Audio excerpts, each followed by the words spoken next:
स्वागत है आपका हमारे channel true crime story Hindi में। दर्शकों, हम यहां पर क्राइम की सच्ची घटना लेकर आते हैं। आप पहली बार हमारे चैनल पर आए हैं तो कृपया चैनल को सब्सक्राइब जरूर करें। आइए शुरू करते हैं आज की सच्ची घटना। 16 अप्रैल 2022 की सुबह 7:30 बजे पुलिस कंट्रोल रूम से खबर दी गई कि प्रयागराज के थाना नवाबगंज के गांव खागलपुर में सामूहिक नरसंहार हुआ है। इस खबर से पुलिस महकमे में अफरा-तफरी मच गई और पुलिस अधिकारी घटनास्थल की ओर रवाना हो लिए। कुछ देर बाद एसएसपी अजय कुमार घटनास्थल पर पहुंच गए। पुलिस अधिकारी घर के अंदर कमरे में पहुंचे तो वहां का दृश्य देखकर दहल उठे। कमरे के अंदर पड़ी चारपाई पर प्रीति की लाश खून से सनी थी। किसी धारदार हथियार से गला काटकर उसकी हत्या की गई थी। चारपाई के पास ही चौकी पड़ी थी।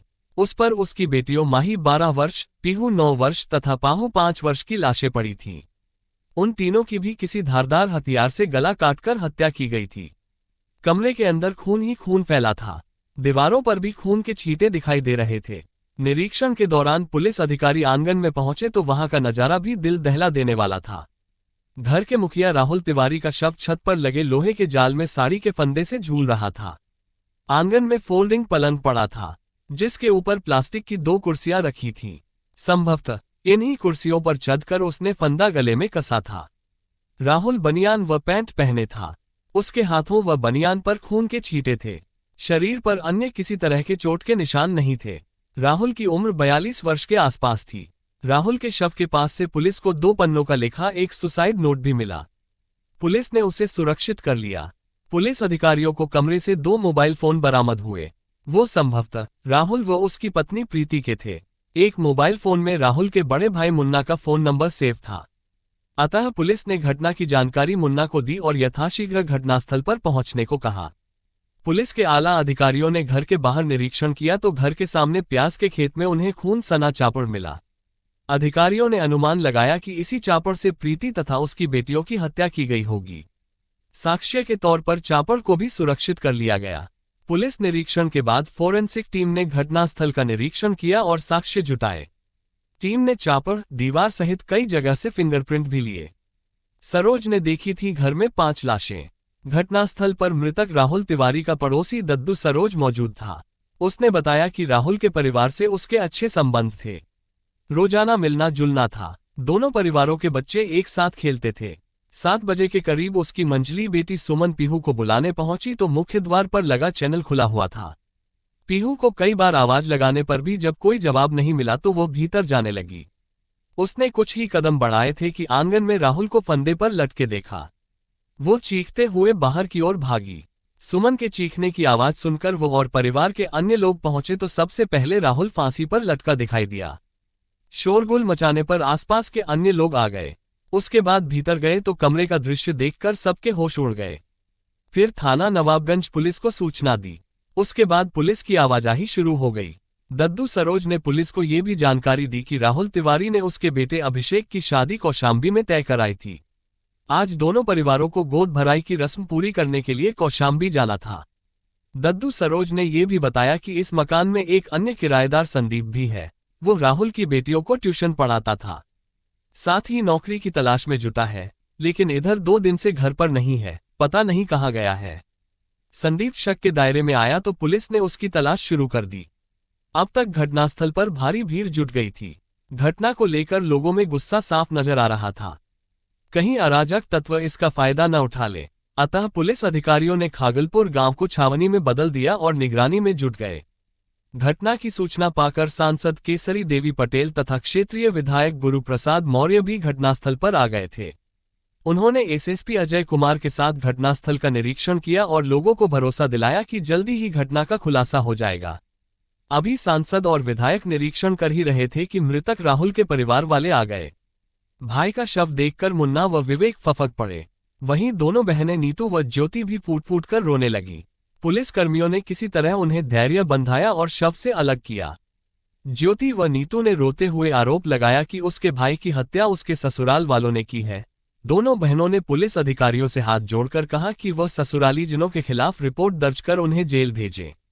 पुलिस अधिकारियों ने मृतक राहुल के भाई मुन्ना तिवारी से पूछताछ की तो उसने बताया कि 12 अप्रैल को राहुल की बेटी पीहू का जन्मदिन था। तब वह अपने बेटे प्रिंस के साथ खागलपुर गांव आया था। उस समय सब कुछ सामान्य था। किसी के चेहरे पर कोई तनाव न था। पीहू का जन्मदिन धूमधाम से मनाया गया था। इसके बाद वह वापस घर चले गए थे। मुन्ना ने आगे बताया कि राहुल अपनी ससुराल गांव अंदावा में रहता था। वहां उसने आलीशान मकान बनवाया था और कुछ जमीन भी खरीदी थी। लेकिन उसके साले जयप्रकाश उर्फ पिंटू तथा रामप्रकाश उर्फ चंद्रशेखर ने उसका मकान तथा जमीन छीन ली तथा मारपीट कर वहां से भगा दिया। उसके बाद वो परिवार के साथ खागलपुर गांव में किराए के मकान में रहने लगा था।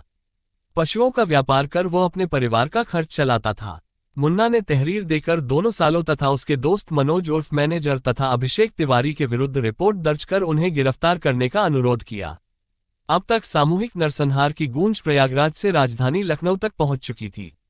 मुख्यमंत्री योगी आदित्यनाथ ने स्वयं ही इस घटना को संज्ञान में लेते हुए आईजी डा. राकेश सिंह तथा एडीजी प्रेम प्रकाश से बात की थी। उन्होंने आदेश दिया कि घटना की निष्पक्ष जांच हो और दोषी किसी भी हालत में बख्शे न जाएं। उन्होंने सहायता के लिए एसटीएफ को भी लगा दिया। पुलिस अधिकारियों को राहुल के शव के पास 2 पन्नों का एक सुसाइड नोट मिला था, जिसे सुरक्षित कर लिया गया था। इस पत्र को अधिकारियों ने पढ़ा तो पहले पन्ने पर 11 नाम लिखे थे, जिन्हें राहुल ने मौत का जिम्मेदार बताया था। इनके नाम थे जयप्रकाश तिवारी उर्फ पिंटू, रामप्रकाश तिवारी उर्फ चंद्रशेखर, मंजू पत्नी जयप्रकाश, ज्योति पत्नी रामप्रकाश, सुनील, आशु, मनोज उर्फ मैनेजर, संतोष, अवध किशोर, शिवम तथा नमो नारायण, सभी निवासी अंदावा। इनमें जयप्रकाश व रामप्रकाश मृतक राहुल के सगे साले तथा मंजू व ज्योति सलहज थीं। शेष लोग उनके सहयोगी थे। पत्र के दूसरे पन्ने पर मृतक राहुल ने लिखा था कि साले व ससुराल पक्ष के लोग 2 गाड़ियों से आए और उनकी पत्नी व बेटियों की हत्या कर भाग गए। साले, सलहज तथा साले के दोस्त सामूहिक हत्या के दोषी हैं। लेकिन पुलिस जांच में ये बात गलत साबित हुई, क्योंकि ग्रामीणों ने बताया कि रात में कोई वाहन गांव में आया ही नहीं था। मृतक राहुल के भाई मुन्ना की तहरीर तथा सुसाइड नोट में लिखे गए नामों के आधार पर थाना नवाबगंज इंस्पेक्टर ए.के. सिंह ने भादवी की धारा 302/34 के तहत रिपोर्ट दर्ज कर ली और उनकी गिरफ्तारी के प्रयास में जुट गए। रिपोर्ट दर्ज होने के बाद पुलिस अधिकारियों ने 5 शव पोस्टमार्टम के लिए एसआरएन अस्पताल भिजवा दिए। 3 डॉक्टरों के एक पैनल ने वीडियोग्राफी के साथ सभी शवों का पोस्टमार्टम किया। पोस्टमार्टम रिपोर्ट के अनुसार राहुल की मौत हैंगिंग से हुई थी, जबकि प्रीति व उसकी बेटियों की मौत श्वांस नली के कटने तथा अधिक खून बहने से हुई थी। अब तक पुलिस ने घर में रह रहे दूसरे किराएदार संदीप पाल को भी हिरासत में ले लिया था। पुलिस अधिकारियों ने उससे पूछताछ की तो उसने कई चौंका देने वाले खुलासे किए।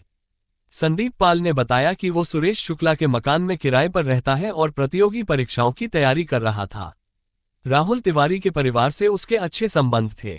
उसके बच्चों को वो ट्यूशन पढ़ाता था और परिवार के साथ ही खाना खाता था। राहुल की पत्नी प्रीति उसे अपने बच्चों जैसा मानती थी। संदीप ने अधिकारियों को बताया कि राहुल और प्रीति के बीच रिश्ते अच्छे नहीं थे। उनमें आए दिन झगड़ा होता रहता था। राहुल ससुराल पक्ष से चल रहे विवाद, कर्जदारी, साली से अवैध रिश्तों आदि से इतना परेशान था कि कई बार खुदकुशी की बात कह चुका था। कुछ मौकों पर तो उसने यहां तक कहा कि मन करता है कि सभी को मारकर खुद मर जाऊं। संदीप ने बताया कि राहुल गहरे मानसिक तनाव से जूझ रहा था। दरअसल राहुल ने अपनी ससुराल अंदावा में एक आलीशान मकान बनवाया था, जिसमें लाखों रुपए खर्च किए थे। इसके लिए उसने काफी कर्ज लिया था। बाद में अपने सालों से विवाद के बाद उसे उस मकान से हाथ धोना पड़ा। यही नहीं, जिस जमीन को उसने अपनी सास से अपने नाम बैनामा कराया था, वह भी उसके कब्जे से निकल गई। राहुल के उसकी साली ज्योति से अवैध संबंध थे, जिसे लेकर पत्नी से उसका विवाद होता रहता था। पुलिस अधिकारी अब तक की गई जांच, पोस्टमार्टम रिपोर्ट, संदीप पाल व अन्य ग्रामीणों के बयान के आधार पर इस निष्कर्ष पर पहुंचे कि घर के मुखिया राहुल ने ही पहले अपनी पत्नी प्रीति का कत्ल किया, उसके बाद बेटियों को भी मौत के घाट उतार दिया। ससुराली जनों एवं उनके सहयोगियों को फंसाने के लिए उसने आत्महत्या करने के पूर्व उनके नाम सुसाइड नोट में लिख दिए। हालांकि घटना की तस्वीर साफ हो गई थी, फिर भी नामजद आरोपियों की गिरफ्तारी के लिए पुलिस अधिकारियों ने 7 टीमें बनाई और उन्हें कौशाम्बी, फतेहपुर के लिए रवाना किया। कौशाम्बी के थाना कोखराज के अंदावा गांव में राहुल की ससुराल थी। लगभग सभी आरोपी इसी गांव के थे। अतः पुलिस की 2 टीमें अंदावा गांव पहुंची और ताबड़तोड़ छापा मारकर सभी 11 आरोपियों को गिरफ्तार कर लिया। सभी आरोपियों को थाना नवाबगंज लाया गया। पुलिस अधिकारियों ने उनसे पूछताछ की तो आरोपी जयप्रकाश व रामप्रकाश ने अपने बहनोई राहुल से संपत्ति विवाद की बात तो स्वीकार की, लेकिन बहन व उसकी बेटियों की हत्या से साफ इनकार कर दिया। अन्य आरोपियों ने भी हत्या से साफ इनकार किया, लेकिन पुलिस ने उनकी एक नहीं सुनी और सभी को कोर्ट में पेश कर नैनी जेल भेज दिया। पुलिस जांच से इस सामूहिक नरसंहार की जो घटना प्रकाश में आई, उसका विवरण इस प्रकार है। उत्तर प्रदेश के कौशाम्बी जिले के थाना कोखराज अंतर्गत एक गांव है अंदावा। इसी गांव में भोलानाथ तिवारी सपरिवार रहते थे। उनके परिवार में पत्नी पार्वती के अलावा 2 बेटे जयप्रकाश उर्फ पिंटू, रामप्रकाश उर्फ चंद्रशेखर तथा 2 बेटियां प्रीति व ज्योति थीं।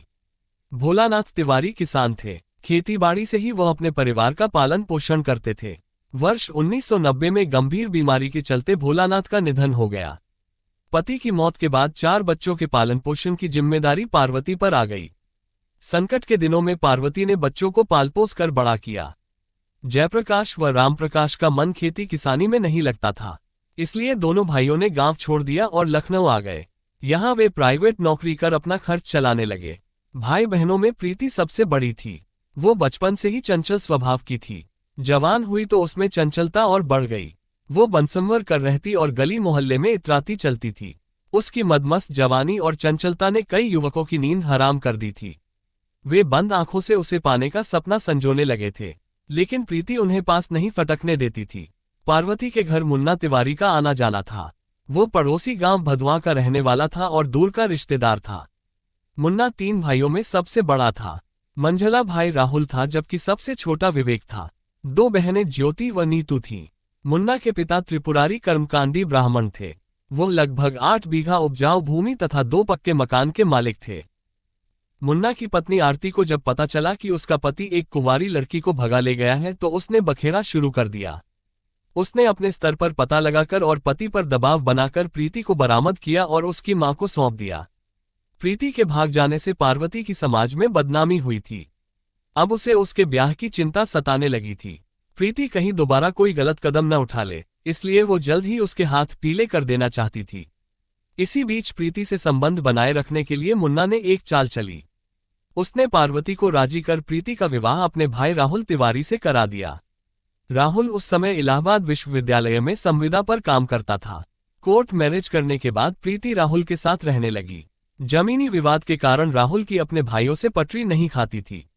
जमीन मकान को लेकर अक्सर उसका झगड़ा भाइयों से होता रहता था।